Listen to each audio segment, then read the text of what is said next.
So the question is the ROI on ICT, we all know it. The total cost of ownership and the processes and people are often overlooked. So what do you recommend and what have you done? With total cost of ownership, I think one of the most regular arguments is between Linux and Windows. And Windows is going to argue that their total cost of ownership is lower even though their price tag is higher, and even though Linux is an open source platform for the most part and you can have it delivered for free, the cost to you in labor and time inside your organization is going to be far greater than purchasing off the shelf.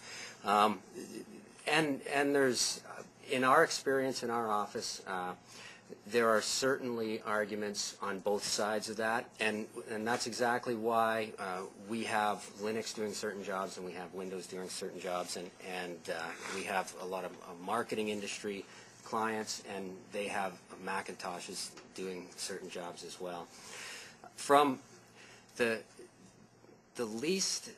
path of least resistance comes with familiarity. So depending on where you're pooling your labor force from, going with what they're used to is going to be cheaper. There's certainly support and expertise involved with people like HP and Microsoft that you're not going to get with some of the other products. And if you don't have people with the expertise, the resources, and the time to extract the information you need to problem solve, you're going to have bad experiences. So for the most part, you need to look at the structure of your organization. Mark is an excellent example. I suspect he has and we just met today, but I suspect he has a fabulous piece of software that they've developed. But I also suspect that a lot of your labor force is younger and very computer literate. So he had an organization that made it the total cost of ownership of the platforms he was working on, the open source stuff, dramatically lower than if he had to walk outside and purchase license agreements from all the different corporations. So I think you have to start by looking at your resources and then roll out into the different products. And Mark? I wish it was all that rosy. There's no question that our experience has been very positive, but there was no question that it was an all or nothing situation for us.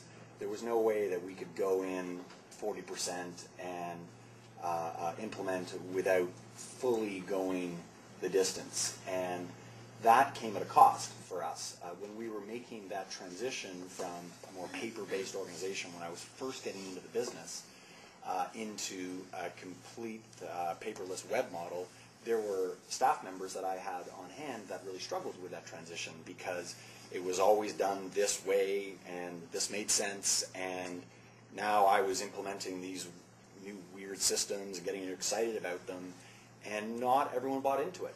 So even though I was the head cheerleader and a lot of people on board, those people that were not necessarily on board, I had turnover issues as a result of that. So that's behind me now that we've successfully made the transition, but that would be my experience and my wisdom that that you can run into issues with certain employees if they're not fully on board. And I also think that there were some communication issues there as well that I could probably write a book about, but I wish it was as rosy as you had indicated. And Michael, how does HP see? Does it have any programs or programs basically to assist the SMEs that way in terms of beyond just the acquisition, here's a new technology? Yeah, and this is really where we work pretty closely with our reseller community, and as I mentioned earlier, the small businesses selling to small business that understand the pain points of being a small business on their own, and really getting deeper into the specifics of what that small business is trying to automate or what they're trying to do in terms of the technology and their specific workspace. So we provide our reseller community with a lot of training around certain ROI tools. There's a lot of understanding that reseller brings to the picture as well, given HP doesn't sell everything and across every spectrum, so often that reseller can bring in other pieces to the puzzle that pull together a complete solution for that customer that may be very specific to an industry, maybe a food and hospitality, or maybe a very specific application that between what we have from HP and what that reseller also brings to the party in terms of software or other pieces, it can really pull together a nice solution and prove more of a return on investment. And usually it comes down to customer referrals and others that either HP or the reseller may have that are in a similar industry, trying to automate a similar process or trying to accomplish a similar task. So there isn't a magical solution, obviously we all know that, but the more you can prove a success and really have a ready testimonial makes a huge difference for a customer to see it in action already. Can I just add, I think it is important that we need to do the ROI analysis on anything that we do in business. I think that's important. But sometimes maybe we also need to think about is what is the cost of not doing it? Like how much it is the cost of not doing it. Because we need to make some intelligent decisions about business. I mean, that's the only reason we're going to be successful. Especially in these hard times, I think, most of the businesses get into trouble because I think they don't have the right facts and figures at their fingertips, and they can't make the decision at the right time when they need to do it, especially with regards to the management of the balance sheet. If the cash flow is not managed right, if the accounts receivable are not managed right, we're going to get into trouble. I think so the technology is needed to get the basic information to the businesses so that they can make the right decision at the right time and be successful. So if we don't have the technology, we need to figure it out, what is the cost of not having it. Yep. And an excellent